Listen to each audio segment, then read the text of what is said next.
اگرتلہ پہنچ جاتی ہیں. اگرتلہ وہی علاقہ ہے جہاں پر آپ کو یاد ہوگا کہ ایوب خان کے دور کے اندر وہی علاقہ ہے جہاں پر ایک سازش جو تھی رچائی گئی پاکستان کو دو لخت کرنے کی, اور اسی حوالے سے مقدمات کا اندراج بھی ہوا جس میں شیخ مجیب الرحمان صاحب کے اوپر بھی مقدمات جو ہیں وہ درج ہوئے.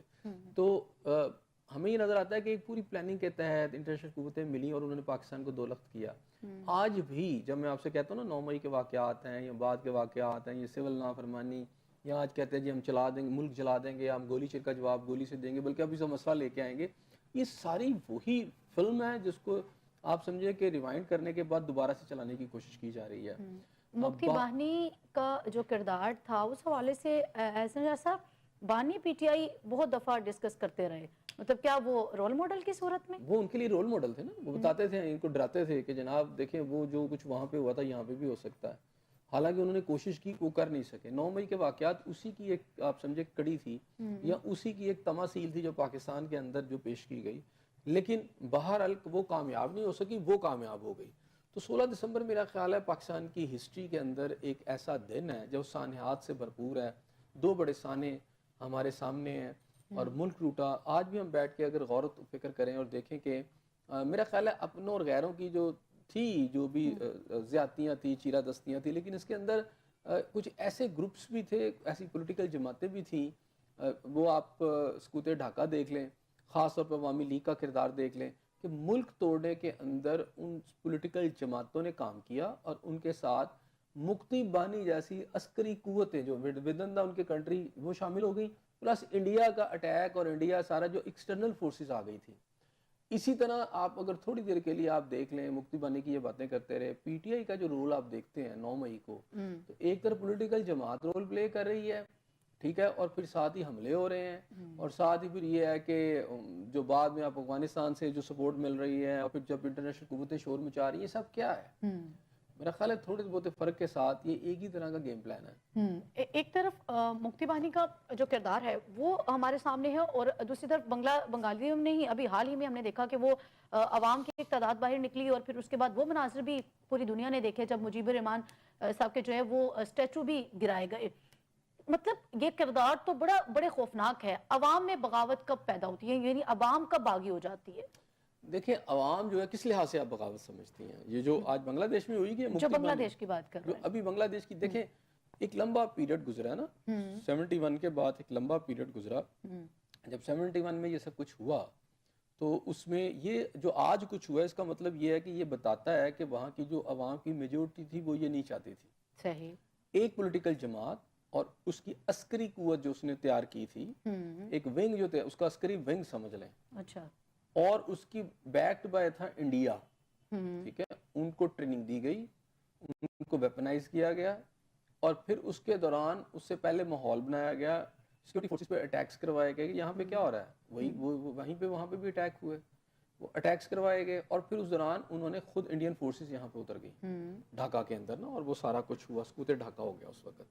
تو یہ پورے اس کے تانے بانے ملے ہوئے تھے اگر آپ بنگلہ دیش کی بات کرتے ہیں. اچھا, جب یہ ہو گیا تو اس کے بعد آپ یہ دیکھیں کہ مجیب الرحمان جو تھے وہاں پر جو انہوں نے پالیسیز اپنائی, وزیر اعظم سے وہ صدر بنے ساتھ کچھ سالوں کے بعد 73 74 یا 75 کے اندر, تو انہوں نے پورے لا میکنگ کے تحت اپنی ساری طاقت اپنے اندر کر لی, اور ان کے جو عزیز و قارب تھے ان کو بہترین پوسٹیں دے دی گئیں. مکتی بانی کے جتنے بھی لوگ تھے, غنڈے میں ان کو کہوں گا, ان کو فوج میں شامل کر لیا گیا, اور وہ فوج جو پھر وہ بڑھتی رہی, اور جب یہ ان کو بڑی پوسٹیں ملتی چلی گئی, ان کا کوٹا رکھ دیا گیا. یہ زیادتیاں جب ہوئیں بہت زیادہ, تو اس کا ریئیکشن اسی وقت آ گیا تھا. آپ کو پتہ ہے کہ مجیب الرحمان صاحب ان کی فوج کے اندر بھی آ گیا, اور ویسے بھی ان کے خلاف اس دور میں موومنٹ بن گئی. موومنٹ بڑی تیزی سے جب پھیلی تو اس کے نتیجے میں ہونا یہ چاہیے تھا کہ عوامی تبدیلی آ جاتی یا عوام جو تھے وہ آ جاتے, وہاں پہ ان کی فوج نے اس کا فائدہ اٹھایا, اور فوج آ گئی, اور فوج نے پھر وہ جو ریئیکشن تھا اس کے نتیجے میں مجیب الرحمان صاحب جو ہیں ان کی جان بھی گئی, ان کے اوپر حملہ ہوا, اور وہ پھر ان کی فیملی کو بھی مارا گیا. لیکن اس کے بعد جو تھی یہ موومنٹ جو ہے اپنے لاجیکل کنکلوژن کی طرف نہ جا سکی. پھر آپ دیکھتے ہیں 2010 کے اندر حسینہ واجد جب وہاں باہر سے واپس آئیں اور انہوں نے وہ سارے وزیر اعظم بنی, تو انہوں نے سارا کا سارا جو لا میکنگ کی یا جو بھی انہوں نے حکومت میں آنے کے بعد ایفرٹ کی، اس سے ساری طاقت ان کو مرکوز ہوگی اور وہ آنے والے دنوں میں پھر اگلے وہ اور مضبوط سے مضبوط ہوتی چلی گئی. اور یہ ہے کہ پھر مکتی بانی اور پھر اینٹی پاکستان نعرہ، پھر وہاں پر جو لوگ تھے جنہوں نے بنگلہ دیش کے اندر جن کے ساتھ پہلی زیادتیاں ہوئی تھی ان کے خلاف پھر اور زیادہ آپریشن، وہاں جماعت اسلامی کے لوگوں کو پھانسیاں، اس سے ری ایکشن جنم لیتا گیا. پھر وہ جو کوٹا تھا وہاں کا جو آج اسٹوڈنٹ ہے وہ اس کو وہ جو وہاں تبدیلی آئی تھی، جو بنگلہ دیش بنا تھا، اس کو کبھی کوئی فائدہ نہیں پہنچا. اس کے جو عام آدمی تھا اس کو تو تکلیف پہنچ رہی تھی، اس کی تو فائنینشیل جو تھی حالت زار اور خراب ہو رہی تھی، اس کے تو حقوق جو تھے سلب ہو رہے تھے. تو وہ ری ایکشن بڑھتا گیا. نتیجہ یہ ایسا ہوا. صاحب آپ کو نہیں لگتا کہ اپنے حالات بھی کچھ مختلف نہیں ہیں؟ اپنی نہیں، آپ کے نوجوان بھی تو بے روزگاری کا شکار ہیں، آپ کے بھی ایک بڑا طبقہ جو ہے. دیکھیں وہ ذرا ڈیفرنٹ ہے، میں پہلے بتا رہا ہوں، اس کو آپ اس سے کمپیریزن نہیں کر سکتے. وہ ری ایکشن تھا 71 میں جس طرح جبر کے ساتھ حکومت پاکستان کو توڑا گیا، اور اس کے بعد جو پالیسیز تھی جبر والوں کی، استحصالی قوتوں کی، اس کے خلاف عوامی ری ایکشن تھا پاکستان توڑنے کے خلاف. اور پھر وہ اسٹوڈنٹس نکلے اور وہاں پہ انہوں نے موومنٹ چلائی اور پھر انہوں نے کسی کو نہیں دیکھا، اور آج بنگلہ دیش کی بالکل شکل بدل گئی ہے. ٹھیک ہے، پاکستان کے اندر کچھ اور چیزیں چل رہی ہیں نا، پاکستان کے اندر ایسا پرسیپشن دینے کی کوشش کی جا رہی ہے. اور دیکھیں پاکستان کو تو پہلی بات آپ سٹیبل ہی نہیں ہونے دے رہے. ایک طرف ٹیررزم ہے، دوسری طرف ہے کہ جو پولیٹیکل جماعت ہے جو کلیمنٹ ہے کہ جی the largest political party of the country, وہ ہر وقت آپ کے احتجاجی سیاست میں گھسی ہوئی ہے. تو ظاہری بات ہے کہ جس گورنمنٹ نے آنا ہے اس کو ترقی کی اور خوشحالی کے منصوبے چلانے کے لیے کوئی ٹائم چاہیے، کوئی ملک میں امن ہو. وہ امن ہی نہیں ہونے دے رہے، نہ وہ انہیں بیٹھنے دیتے ہیں، اور اس کے نتیجے کے اندر پھر پاکستان کی جو مالی حالت ہے یا پاکستانیوں کی جو معاشی حالت ہے وہ دیگر ہوتی چلی جا رہی ہے. اس لارجسٹ سیاسی جماعت کو اب اس چیز کا ادراک ہو چکا ہے کہ لوگ اس طرح باہر نہیں نکلیں گے، کیونکہ جب بھی کال ہوتی ہے تو عوام کی بات نہیں ہوتی، بانے پیچھے کی بات ہوتی ہے. اب تو پھر وہ یہی ریزن ہے کہ اس لارجسٹ پارٹی کو ادراک ہو چکا ہے، لہٰذا اب وہ مذاکرات کیا رخ کر رہے ہیں؟ نہیں، مذاکرات کا رخ نہیں، پہلے تو اس طرف نہیں آ رہے تھے نا. نہیں، اب بھی مذاکرات کا رخ وہ کرتے ہیں، بات کرتے ہیں. سول نافرمانی کی انہوں نے بات کی، جب گورنمنٹ تیار ہو گئی تو میں نے کہا نا گنڈا پور جیسے لیڈر جو ہیں وہ کہتے ہیں جی میں بندوق لے کے آؤں گا، میں اسلحہ لے کے آؤں گا اور اب ہم گولی چلائیں گے. تو وہ سارے مذاکرات ہونے سے پہلے ان کے اپنے لوگ ناکام بنا دیتے ہیں. ٹھیک ہے نا، آپ کہتے ہیں جی ٹھیک ہے نہیں آپ کریں، ہم ساتھ تعاون کریں. تو مذاکرات تو ایک بہتر ماحول میں ہو سکتا ہے. یہ تو نہیں ہے کہ دو پارٹیاں ہیں، وہ ایک نے اسلحہ اٹھایا ہوا ہے، دوسرا کہتا ہے کہ جی میں بات کرنا چاہتا ہوں، وہ کہتے ہیں نہیں ہم اسلحے سے بات کریں گے، ہم گن پوائنٹ پہ بات کریں گے. تو اس طرح تو مذاکرات نہیں ہوتے. سول نافرمانی کی تحریک کا جو وہ بتا رہے ہیں، اس سے پہلے آپ سمجھتے ہیں کہ ایک اس طرح کی سول نافرمانی کی تحریک تو چلا کے پی ٹی آئی نے دیکھ لی، کوئی افیکٹو تحریک وہ نہیں تھی، تو پھر جب ایک تحریک ناکام ہو جاتی ہے اس کو دوبارہ دہرانا کہیں پہ کسی سیاسی جماعت کی یہ سیاسی دانش مندی ہے؟ دیکھیں اس کے پیچھے ایجنڈا ہی کچھ اور لگ رہا ہے نا. یہ ایک پولیٹیکلی آپ لیڈ نہیں کر رہے، آپ پولیٹیکلی آگے لی چیزیں نہیں لے جا رہے. مجھے ایسے لگتا ہے کہ پیچھے کوئی ماسٹرز اور ہیں، وہ ماسٹرز جو اشارہ کرتے ہیں اس اشارے کے مطابق پاکستان کے اندر وہ نہیں چاہتے کہ اس وقت کوئی امن ہو. اور شاید مجھے لگتا ہے کہ وہ تانے بانے جو آپ کے یہاں کے پولیٹیکل لوگ ہیں ان کے جو یہ سارا کچھ کر رہے ہیں، ان کے تانے بانے کہیں پیچھے سے کہیں اور ڈوریاں کہیں اور ہیں. وہ جو ڈوری ہے نا پیچھے، وہ نہیں چاہتے کہ پاکستان کے اندر امن ہو، پاکستان کے اندر اکانومی بہتر ہو، پاکستان کے اندر جو آپ کا چائنیز اکنامک کوریڈور ہے وہ ترقی کرے. تو شاید ان کی یہ ضرورت ہے کہ پی ٹی آئی کا جو ایک رول ہے وہ احتجاجی رہے اور کوئی ایسی کنکلوژن نہ نکل سکے جس کی وجہ سے سارے مل بیٹھیں یا کوئی مسئلے کا حل نکل آئے. تو دھمکیاں اور اس طرح کی ساری باتیں میرا خیال ہے اسی کا نتیجہ ہے. ایسا سب جو اندرونی ماسٹرز مائنڈ تھے جن کا یہ 9 مئی کا سارا کرتا دھرتا تھا وہ تو پکڑے گئے، بلکہ اب تو سارے کے سارے پکڑے گئے. اب جو بیرونی آپ طاقتوں کی بات کر رہے ہیں، پھر ان کا سدباب کیسے ممکن ہے؟ وہ کیسے پکڑے جائیں؟ دیکھیں بیرونی طاقتوں کا سدباب نہیں ہوتا، آپ اپنے ہی جو آپ کی ڈومین ہوتی ہے اس میں گورنمنٹ چل سکتی ہے نا. آپ کے عدالتوں کا اثر و رسوخ افغانستان میں نہیں ہے، نہ کہیں اور ہے دنیا میں. نہ آپ کی جو سیکیورٹی فورسز ہیں یا آپ کے جو ادارے ہیں وہ انہوں نے جا کے افغانستان سے بندہ اٹھا کے لا سکتے ہیں. ظاہری بات ہے کہیں ٹی ٹی ہوگا تو آپ لا سکتے ہیں. تو آپ کی عملداری نہیں ہے نا، آپ کی عملداری تو اپنے ملک میں ہے. تو انٹرنیشنل قوتوں پر آپ کی عملداری تو نہیں، آپ بات چیت کر سکتے ہیں نا، یا آپ ان کو دھمکی دے سکتے ہیں، وارننگ دے سکتے ہیں، یا ان کی منت سماجت کر سکتے ہیں. تو یہ وہاں تو ساری چیزیں چل رہی ہیں. لیکن اگر ان کا ایجنڈا کچھ اور ہے اور وہ کہتے ہیں ہم نے ہر صورت پاکستان کے اندر جو ہے امن نہیں ہونے دینا، پاکستان کو نقصان پہنچانا ہے، تو ظاہر بات ہے وہ اپنے ایجنڈے پہ کام کر رہے ہیں. اندرونی بغاوت اگر کوئی سیاسی جماعت جو ہے وہ کسی عسکری ونگ کے ساتھ مل کے کچھ اس طرح کے معاملات یا ملک کی سالمیت کو نقصان پہنچانے کے لیے کوئی بھی حربہ استعمال کرے گی تو پھر اس کا حشر پی ٹی آئی نے تو دیکھ لیا وہ جو کچھ ہوا. باقی سیاسی جماعتوں کا جو ہے وہ کوئی ایک اچھا خاصا سبق ہے. میرا خیال ہے سب کے لیے سب کو پتا، اور میرا نہیں خیال کہ پاکستان کی باقی جو سیاسی جماعتیں ہیں جو کہ واقعی ایک دانش رکھتی ہیں، ویژن رکھتی ہیں، یہ واقعی سیاسی جماعتیں ہیں تو وہ تو اس طرح کی کسی چیز میں انوالو ہوں گی. نون لیگ کے اوپر ایک لمبا عرصہ آیا سختی کا، لیکن انہوں نے کبھی اس طرح نہیں کیا. پاکستان پیپلز پارٹی پر اس طرح ہے، حالانکہ اس دور میں الافکار کی باتیں ہوئی لیکن اس طرح کی سچویشن نہیں ہوئی ڈیولپ. ہاں اگر پاکستان کے اندر کسی سیاسی جماعت نے اس طرح کا رول، تو کراچی کے اندر ایم کیو ایم کا ہم نے دیکھا، لاشیں بھی ملتی تھی، حملے بھی ہوتے تھے، لیکن وہ بھی اس ایکسٹریم پہ نہیں گئے تھے کہ اپنے اداروں کو اس طرح اٹیک کریں. پی ٹی آئی ان سب سے زیادہ میں سمجھتا ہوں کہ زیادہ ان معاملات میں افیکٹو رہی، جس کے اپنے ہی اداروں کے اندر جو ہے حملے ہیں اور اس طرح کی چیزیں کرنا. تو پی ٹی آئی مجھے لگتا ہے کہ اس وقت زیادہ اس کے عسکری ونگ ہو یا دوسری جو ایکٹیویٹیز ہیں رادر دین پولیٹیکل ایکٹیویٹیز، وہ زیادہ ایکٹیو ہیں.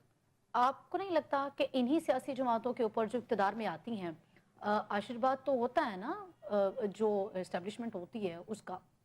دیکھیں پولیٹیکل جماعتوں پر اسٹیبلشمنٹ کا آشیرواد ہونا بھی نہیں چاہیے، لیکن اگر حقیقت دیکھی جائے تو وہ چاہے عمران خان تھے، بھٹو صاحب تھے یا نواز شریف صاحب تھے، سب کے اوپر اثر رہا.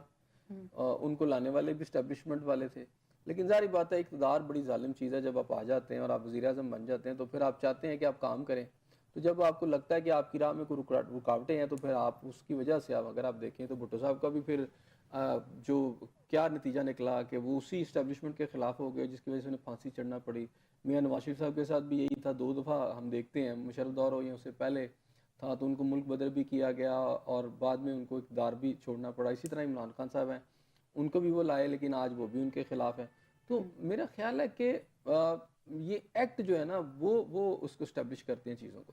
ہم یہ تو کہہ رہے ہوتے ہیں نا کہ پی ٹی آئی کو لانے والے یہی لوگ تھے، تو پھر تو ہر سیاسی جماعت جب اقتدار میں آتی ہے تو پھر تو یہ کہنے میں کوئی کوتاہی یا کوئی مطلب وہ نہیں ہے کہ ٹھیک ہے جو بھی سیاسی جماعت آتی ہے اور اس کو لانے والے یہی طاقتیں ہوتی ہیں. تو پھر عوام ایک لفظ تو یوز کیا جاتا نا کہ وہی عوام کے ووٹ کے ساتھ اقتدار میں آنے والی سیاسی جماعت. دیکھیں وہ سپورٹ بھی کریں تو آنا تو اپنے سسٹم کے تحت ہے نا، اور آپ کے اندر طاقت میں آنے کا سسٹم ووٹ ہے.